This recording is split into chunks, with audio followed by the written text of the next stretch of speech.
Hello, hello. What's up? This is Isabel Filion from In Between Hairstylists. And tonight I am really happy to talk because it feels like it's been a long time, but it hasn't. It's only been 2 weeks or so. But anyway, I just wanted to come on and I'm going to be sharing the screen in a few minutes with a barber from Nova Scotia, and I'm really excited about introducing her. Her name is Courtney Whynott. And before I go on, and if you think that, like, my throat is a little bit weird, it's because last Thursday I tested positive for COVID. And it's been a rough couple days. I was in bed for about 3 days, full days. And today it's finally the first day that I'm actually able to breathe and talk and not having to pause. So it's real. And so if along the way I go and I cough a little bit and I need to clear my throat and take a breath, it's because of that. So, and I was just thinking about this, and as I was in bed for 3 days, I reflected on all the years that I've been hairdressing. And I was thinking about, the back in the days when I was a color technician, and it was not in trend to be wearing the mask. And if I wouldn't have been wearing the mask, probably I would have been in a better shape than I am now, or that I was this past weekend. So I think it's maybe something that we need to think of, and especially with Quebec. I know the hairstylists in Quebec, my dear friends in Quebec, are really excited to not be wearing the mask. But I have to tell you that I got COVID and I was still wearing the mask. And even though I'm in Ontario, and we are not, the mandate is that we have the freedom to not wear it or not. But I choose to wear my mask and I still got COVID. So be vigilant and be very careful, my friends. And on that note, I'm really excited to be bringing a barber, a sweet barber. Her name is Courtney Whynott, and let's go get her. Hello. Hi, everyone. It's so exciting to have you on the show. I've been searching to talk to someone who is doing barbering for actually a few months now. So when Elizabeth got me in contact with you, I was so excited to connect with you and to have a chat about what's it like to be a female barber, because we know that it's a big world for the guys. And so it's really exciting. And I want you to talk a little bit about what's it been like, and when you discovered that you wanted to be a barber, how it happened. Okay. Well, so it's a pleasure to be here. Thank you for having me. I started my barbering career probably 6 years ago, and I worked for a startup company. So we went from house to house, offices and businesses, and we were mainly focusing on men's cuts. So I really kind of got into it, but I knew that I didn't like the aspect of driving to different people's homes or driving into offices. So I wanted to take to a barbershop. So I did that for a few years, and then I went to work at Sailor Buff's Barbershop, which is a really busy barbershop here in Halifax. So I worked for him for 2 years, and I learned an immense amount about barbering. So originally with skin fades and stuff, I was like self-taught. So coming from being a hairstylist, in hair school, they teach you the bare minimum about barbering or men's hair. It's like a couple days, the course, and then it's back to color. So I was kind of lost, but Mark and Sailor Bups really guided me through the way and put me through classes, and I really started to enjoy it. So we were doing, 15 to 20 haircuts a day. So it's really fast paced. And I loved it. I loved being an employee. And then COVID hit, and they switched us to chair rental. So that was really new for me. I'd never really rented a chair before. Like I said, I work for the startup company, so I was used to being, running my own business. So the chair rental was awesome, but I was like, does it make sense for me to rent a chair in somebody else's shop when I could just be paying rent in my own shop? Okay. Yeah. And that's how Devoted Barber and Company came about, right? Yes. So then my business partners, Robin Ingraham and Madison Ingram, and we all work for the same guy. And, we were paying a really large chair rental. So we were paying like $1,200 a month just for our chair. So we're like, if we pooled all this money together, we could get a really cool location and have an all women's operated barbershop, which would be a first here in Halifax. Oh, wow. Yeah, but I mean, the problem is that it was the middle of a pandemic when we decided we were going to do this. Yes, that's quite phenomenal, actually, that you guys decided to do this. I was thinking about this over the weekend and I thought, wow, like they were so brave to be doing this. So tell us about like your hurdles and what worked and what didn't work, like, or what you've learned from this. I mean, we were really scared, right? Because when you're under the umbrella of somebody else, they take care of most things, whether it's the Right. barber side or clipper side. They've got the back bar, they're ordering the products for you. So, we didn't really know how to go about. So we started and we found a location and it was really cute. And then we bought all the equipment and decided what kind of products we were going to sell. And they were like, hopefully our clients are going to follow us because we moved across the bridge. So here in Halifax, there's Dartmouth and then there's Nova Scotia. So we thought maybe if we were moving, 20 minutes outside the city, that our clientele wouldn't follow. But we were wrong. Most of our clients followed us. And here we are 2 years later, and we're running a really successful, really busy business. That's awesome.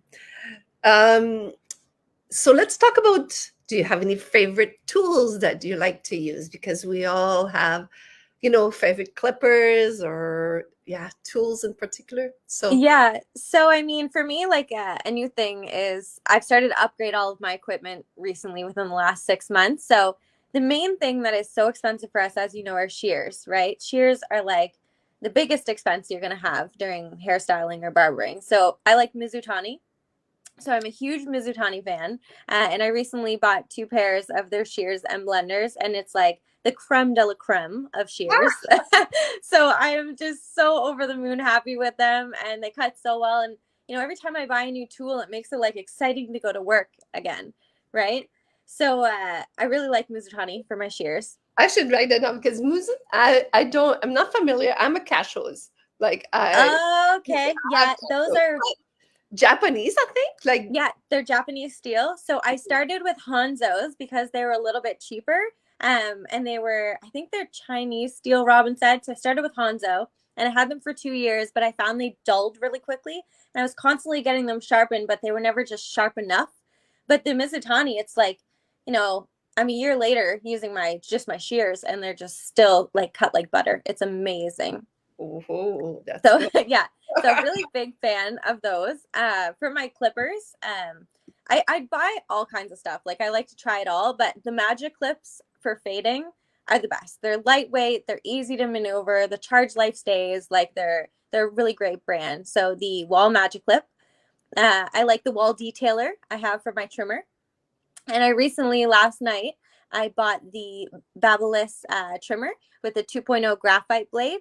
So those are really good for like getting in and taking a lot of the bulk out, and then you can go and like refine it with another trimmer. Yeah. Yeah. It's So it's so different from one person to the next person.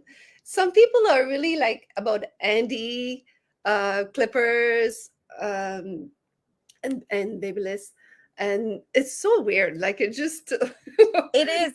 It totally goes from person to person. I mean, for me, like the Babyliss is great. I love the well, I haven't the trimmer's on its way, but I have the clipper, and I find it's too heavy for me to work with, so I'm Okay. not as fast because the clipper is weighing me down.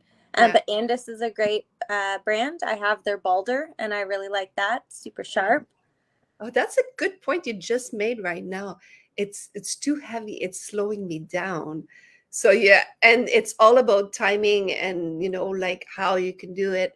And I guess that's how you make money, right? Yeah. So, I mean, what I found like so different from being a hairstylist to a barber is I went from spending hours with my clients doing color and color correction and, really getting to know them, where barbering, you're in and out. It's 30 minutes. We're doing it really quick. I'm trying to talk and work and get it done, but I fall behind sometimes, right? Because with 30 minutes and you get to talking, so sometimes you'll have one in your chair with two on the bench, and you have 17 throughout the day, and you're like, am I gonna make it? I don't know.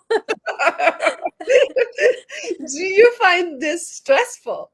Like Yes, you do. Okay. very stressful. But I mean, Okay. when the clientele is there and you want to accommodate everybody and get them in, but I'm a perfectionist, so I try and do like everything to the best of my ability. So sometimes I'll have them there and I run over, as we all do, but it's Yeah. good. Now, when you're barbering, like, do you do a shampoo first or no? You just go straight to the cut? So the girls and I, what's different is a lot of barbershops don't have shampoo sinks. So we wanted to set ourselves aside from everybody else. So we ended up buying a shampoo sink and putting it in, but we charge an additional service for it. So Okay. normally if you just book a haircut, there's no shampoo. And if you book the shampoo, we'll do it afterwards because we'll get all those loose hairs out so they can go back to work. Correct. Now, in your services, do you guys do like the beard trimming, the facial massage, all that stuff? We do, yeah. So now that they have masks off here, we're back to beard trims. So we do haircut, beard trims, shaves, and then if they want all three together, we offer that, and we call it the deluxe daddy. So so they can have all three services done, and the guys get a kick out of that. They like that we named it that. So. And do you, when you do the shave, like, do you do the straight blade and stuff? Yeah, so we lean them back and we have it's actually quite a lengthy service. So we'll do hot towels. Absolutely. So we'll do a little pre-shave gel, and then we do the hot lather and put a couple hot towels to soften the hair follicle, and then we'll go in with the straight razor, and then we'll do 2 passes with a hot towel in between. So So, the men just they love it. Some of them yeah. absolutely love the hot towel. Others, they don't care for it. Like some of the older generation I find aren't big on the hot towel, but some people really love it. Oh, wow. That's so cool. That's lovely that you can offer these services, and it's up to the guys like to go and get it, but it's nice though. They Like, really like it. And I mean, the straight razor shave, it will like get super close. So it'll probably get closer than you can do at yeah, home. And it's really relaxing. Like a lot of the men fall asleep while we're doing it. To yeah, just like it's like a man facial. It's nice. yeah, Yeah, they love it. absolutely. Oh my goodness. Let's see. We talk about, okay, so let's see.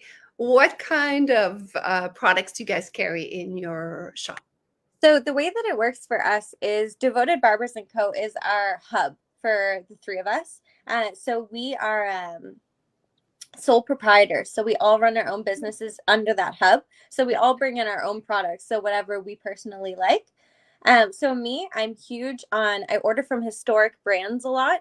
They're a really, really great place. It's family run, so I like to support them. But they have, Canadian? Are they they're Canadian? Canadian. Yeah, they're They're Canadian. Canadian. Yeah. Hey, there you go. Yeah, I actually think I want to say Ontario, but I can't remember. It's either Ontario or BC, but they're really, really nice. The name again?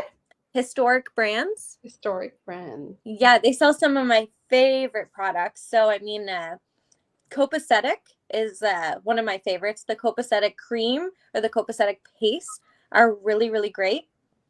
I love the Copacetic paste. It's so easy to sell, and clients love it, and it smells like amaretto, and it's just beautiful.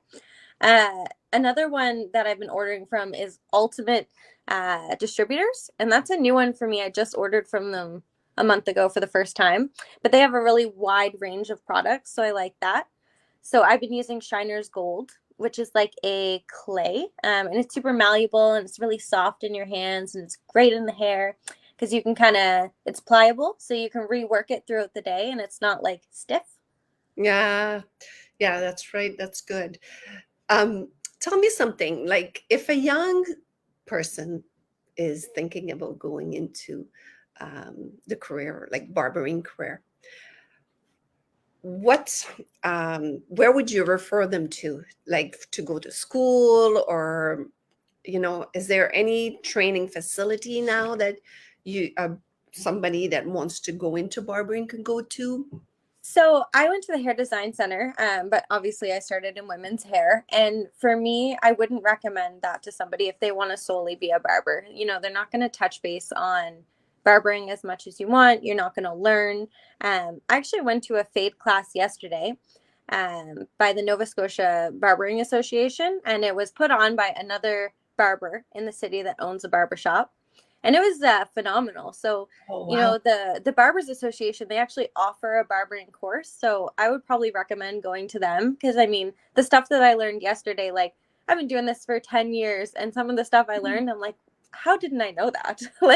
like Yeah. it was really, really incredible. So I would probably recommend just doing a barbering course for sure.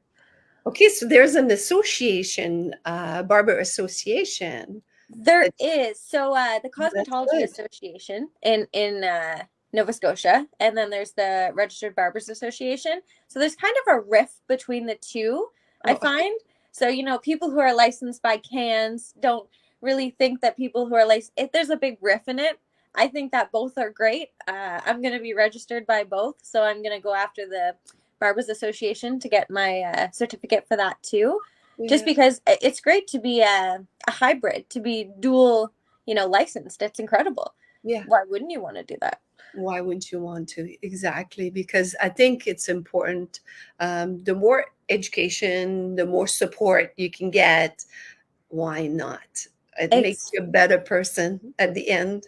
exactly. And I find that, as we get into our career and further, we kind of forget about the aspect of we need more education because we get into our routine and we see how busy we are. And, there's not really any need to, you don't see a need to keep educating yourself. But I actually, after doing yesterday's class, I'm excited to do more education and further my career more because I feel you can always keep evolving and learning. Yeah. So I'm really excited about that. I bought all new equipment. I bought a ring light. I'm just really excited to take it to the next level. Oh, good. There is, I know, I'm aware that in Toronto there is some specific barbering school um, that I've seen, that I've come across, but I didn't know in Nova Scotia, like what you guys were doing and what kind of support you had. So that's really good to know that you have association, and who knows, maybe someday you girls are gonna start your school or something. I, I mean, Why not? you never know, right? Like, we've talked about opening a second location, but we're just not there yet. And going back to like some of the hurdles that we faced during COVID, we were Hmm. shut down once. So as a new business being shut down, it was tough, but the CERB helped us get through it because obviously we took all of our savings and, dumped it into chairs and, costs and setting up the startup costs. But then in Nova Scotia, they made us pay the CERB back, which I mean is okay, but it really got us through the tough time. Mhm. So we were happy about that. But we're going to be 2 years in September. Open. Yeah, Yeah. 2 years open. Awesome. Um, what? There was something else that came up to my mind, and I was like, I gotta ask her. And then now it slipped out of my mind. I hate when Oh, that happens. huh? I said I hate when that happens. And you know what? It gets worse as you get older. It's just like, oh my God, it sucks. But okay, it's not coming back. So anyway, that's awesome. I'm Well, so I mean, in Toronto, you guys would have more like academic barber schools than here. yeah. You would. I mean, I'm living in Ottawa, but I'm aware of, yeah, in Toronto there is. In Ottawa, we don't have any per se official barbering school here. Most of the, I think, training that's being done, it's on the weekend. It'll be like something that you picked up like yesterday, a class here and there. Mm-hmm. That's about it. I have been in a convention in the United States where there was a team there from, I can't remember where they were from, but you could actually book them, and they would come in for a weekend, and then there was like three barbers, um, and they would come in for the weekend, and they would be doing like workshop all weekend for barber. And I thought, oh, wouldn't that be like exciting if I created this in Ottawa? Get the guys to come in and coordinate or facilitate this for barber, but also there's not only barber that are interested to learn about um, the skill. There's also hairstylists that care about being better at doing male's hair as well, because we know that in the